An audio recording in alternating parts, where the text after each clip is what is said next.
ಮಂಗಳೂರು ಹೊರವಲಯದ ಮುಲ್ಕಿ ಸಮೀಪದ ಬಳ್ಕುಂಜೆ ಕೊಲ್ಲೂರು ಉಳೆಪ್ಪಾಡಿ ಪ್ರದೇಶಗಳನ್ನು ಸರ್ಕಾರ ಭೂಸ್ವಾಧೀನಪಡಿಸುವುದನ್ನು ವಿರೋಧಿಸಿ ಬಳ್ಕುಂಜೆಪೇಟೆಯಲ್ಲಿ ಇಂದು ಬೃಹತ್ ಪ್ರತಿಭಟನೆ ನಡೆಯಿತು. ಈ ವೇಳೆ ಪ್ರತಿಭಟನೆಯನ್ನು ಉದ್ದೇಶಿಸಿ ಬಳ್ಕುಂಜೆ ಪಂಚಾಯತ್ನ ಮಾಜಿ ಅಧ್ಯಕ್ಷ ದಿನೇಶ್ ಪುತ್ರನ್ ಮಾತನಾಡಿ, ಭೂಸ್ವಾಧೀನ ಮಾಡಬೇಕಾಗಿರುವ ಭೂಮಿಯನ್ನ ಮೊದಲು ಸರ್ವೆ ಮಾಡಬೇಕಾಗಿತ್ತು. ಆದರೆ ಇದೀಗ ಸರ್ವೆಗೆ ಮುಂದಾಗಿದ್ದಾರೆ. ಅಭಿವೃದ್ಧಿ ಖಂಡಿತವಾಗಿಯೂ ಅಗತ್ಯ, ಆದರೆ ಕೃಷಿ ಭೂಮಿಯಲ್ಲಿ ಅಭಿವೃದ್ಧಿ ಬೇಡ. ಬಂಜರು ಭೂಮಿಯನ್ನ ಗುರುತಿಸಿ ಅಭಿವೃದ್ಧಿ ಮಾಡಲಿ. ಸುಳ್ಳು ಮಾಹಿತಿ ನೀಡಿ ಅಭಿವೃದ್ಧಿ ವಿಷಯದಲ್ಲಿ ಕೃಷಿಕರಿಗೆ ತೊಂದರೆ ಕೊಡಬೇಡಿ ಎಂದು ಸರ್ಕಾರಕ್ಕೆ ಮನವಿಯನ್ನ ಮಾಡಿದರು. ಸಂಶುದ್ದೀನ್ ಕರ್ಣಿರೆ ಮಾತನಾಡಿ, ಭೂಸ್ವಾಧೀನಕ್ಕೆ ಆಯ್ಕೆ ಮಾಡಿದ 3 ಗ್ರಾಮಗಳು ಫಲವತ್ತಾಗಿದ್ದು ಉತ್ತಮ ಬೆಳೆಯನ್ನ ತೆಗೆಯಬಹುದಾಗಿದೆ. ಸರ್ಕಾರಕ್ಕೆ ಈ ಬಗ್ಗೆ ಮಾಹಿತಿ ಇಲ್ಲದಿದ್ದರೆ ಇನ್ನಾದರೂ ಮಾಹಿತಿ ಪಡೆಯಿರಿ ಎಂದರು.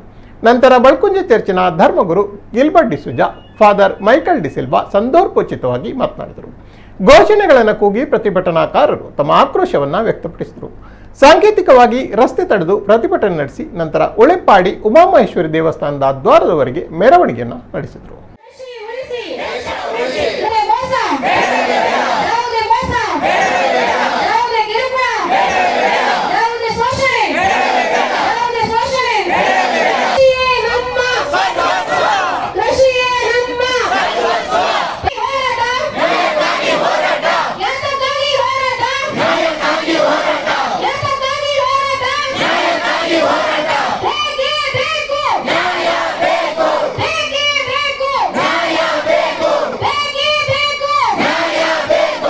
ಸಮುದಾಯ ಒಟ್ಟಿಗಾದ ಬದುಕುನಂಚಿನ ಈ ಇಂಚಿನೊಂದು ಪೊರ್ಲುದ ಊರುಡ್ದು ಖಂಡಿತವಾದ ಜನಕ್ಕೆ ದೂರ ಮಲ್ಪೊಚ್ಚೆ, ಕೃಷಿಕರಿಗೆ ತೊಂದರೆ ಮಲ್ಪೊಚ್ಚೆ, ಒಟ್ಟುಗಾದ ಎಂಗಲೆ ಸಹಕಾರ ಕೊರ್ಲೆ ಯಾನ ಮಾನ್ಯ ಜಿಲ್ಲಾಧಿಕಾರಿ ನನಂಜ ವಿಷಯ ಪ್ರಸ್ತಾಪ ಮಲ್ಪ ಸರಿ ಈರು ಮಧ್ಯಕ್ಕೆ ಬತ್ತದ ನೆಕ್ ಬೇಗ ಬಂಡ ಕೃಷಿ ಭೂಮಿ ಪುಲೇಪಾಲೆ ಕೃಷಿಕರು ಬೋರ್ಡು ಪಂಪಿನ ಪ್ರತಿಯೊಂದು ಕಾರ್ಯಕ್ರಮ ಉಡ್ಲ ಪಂಚಾಯತಿ ಆದಪ್ಪ ಬೇರೆ ಬೇರೆ ಕಾರ್ಯಕ್ರಮ ಉಡ್ಲ ಪಂಪಿನ ಕೃಷಿಕರಿಗೆ ಬೋರ್ಡ್ನ ಸವಲತ್ತು ಕೊರಡು ಕೃಷಿಕರಿಗೆ ಪುಲೇಪಾಡು ದೇಶದ ಬೆನ್ನೆಲುಬು ಪಂಪಿನ ಒಂದು ವಾಕ್ಯವನ್ನು ನಮ್ಮ ಪೂರಾ ವೇದಿಕೆ ಪಣದುಪ್ಪ ಅಂಡ ಮೂಲ ನೈಜ ಕೃಷಿಕರು ಉಳ್ಳೇರು ಅಕಲ್ನ ಬಗ್ಗೆ ಗಮನ ಹರಿಸದು ಅಕಲೆ ನ್ಯಾಯ ಕೊರ್ಪಿನ ಕೆಲಸ ಮಾನ್ಯ ಜಿಲ್ಲಾಧಿಕಾರಿ ಮಲ್ಪೋಡು ಬಂದ ಈ ಸರ್ಕಾರಕ್ಕೆ ಮೊದಲು ಗೊತ್ತಿದ್ದಿರ್ಲಿಕ್ಕಿಲ್ಲ ಈ ಒಂದು ಪರಿಸರ ಇಷ್ಟೊಂದು ಪರಿಶುದ್ಧವಾಗಿದೆ, ಇಷ್ಟೊಂದು ಸುಂದರವಾಗಿದೆ, ಕೃಷಿಗೆ ಇಷ್ಟೊಂದು ಮಾನ್ಯತೆಯನ್ನು ಕೊಟ್ಟಿದ್ದಾರೆ ಅಂತ.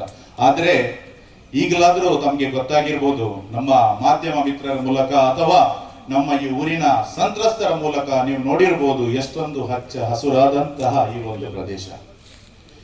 ಈ ಪ್ರದೇಶವನ್ನ ಇಷ್ಟು ಹಚ್ಚ ಹಸುರು ಮಾಡ್ಲಿಕ್ಕೆ ಇಲ್ಲಿಯ ಊರಿನ ಜನರ ಬೆವರನ್ನು ರಕ್ತ ಮಾಡಿಕೊಂಡಾಗಿದೆ ಅವರು ಈ ಒಂದು ಭೂಮಿಯನ್ನ ಫಲವತ್ತ ಮಾಡಿರುವುದು. ಸರ್, ದಯವಿಟ್ಟು ಗಮನ ಇಟ್ಕೊಳ್ಳಿ.